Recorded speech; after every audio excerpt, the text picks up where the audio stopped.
Hey guys, this is Dave for Blizzard, and we're here to talk about my reactions to Game 5 of the NBA Finals and my thoughts on the final score and all that. First of all, I would like to say that I was very happy and proud of myself that I predicted the final score would be 110 to 100, and the final score ended up being 112 to 97 or 96. Yeah, 97 actually. And yeah, I was pretty impressed that I got like pretty close to a perfect margin. That's really hard to do when predicting sports, so I was like, "Oh, cool. I actually did something right for once." So, that was pretty awesome. Um I wasn't too surprised by LeBron's number of points he scored. He had 41, and he just had a monster performance. I thought he was going to have a game similar to how he played against the Celtics at TD Garden when he was playing for the Heat a couple years back,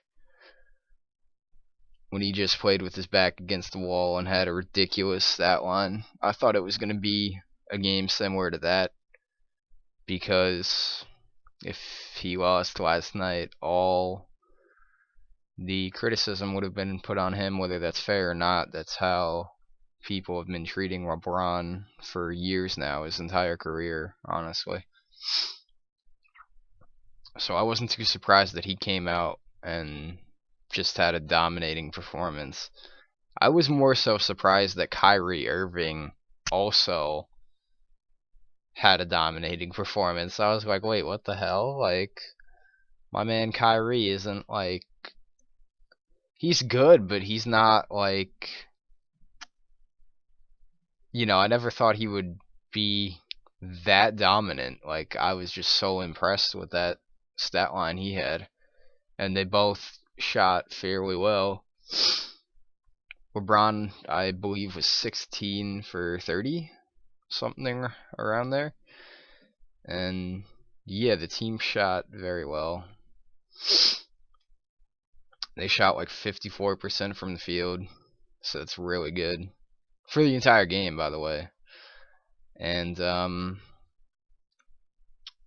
Steph had a decent to good game, but it was mostly overshadowed by how Kyrie Irving played and LeBron played, and even Klay Thompson. Because like normally in the game you would see Steph Curry hitting like the clutch threes, like that are really deep threes from very long distance.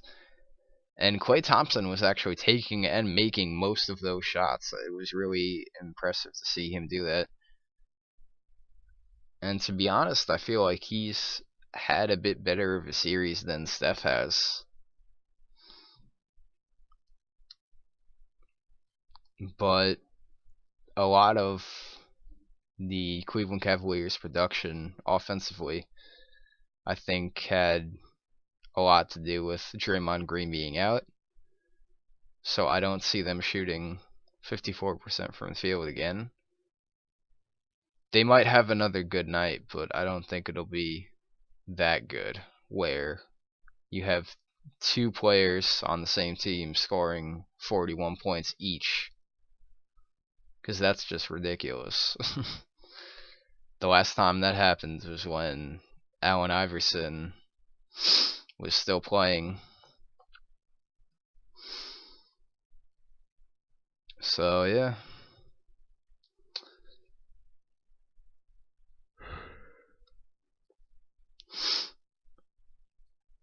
And as usual, another game where Kevin Love did not show up in the finals. I really do think it's a matchup problem, though.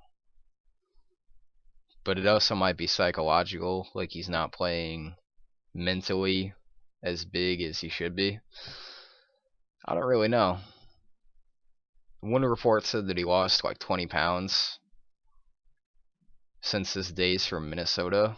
I feel like that might be part of it, because if he was heavier, he'd be able to like bully people in the paint a lot more, and he wouldn't feel like he has to shoot threes all the time, and that would make his field goal percentage rise and his confidence go up and all that good stuff. Get more rebounds because he'll be closer to the basket. You know what I'm saying?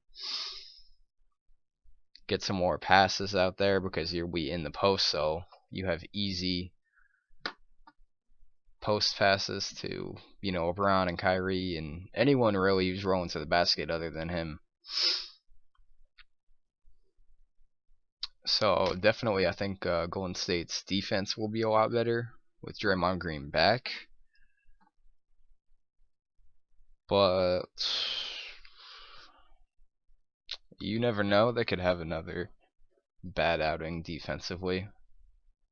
I'm not going to go out and say that, but it is a possibility. The way that LeBron and Kyrie got it going, it might carry over into Game 6. It might not.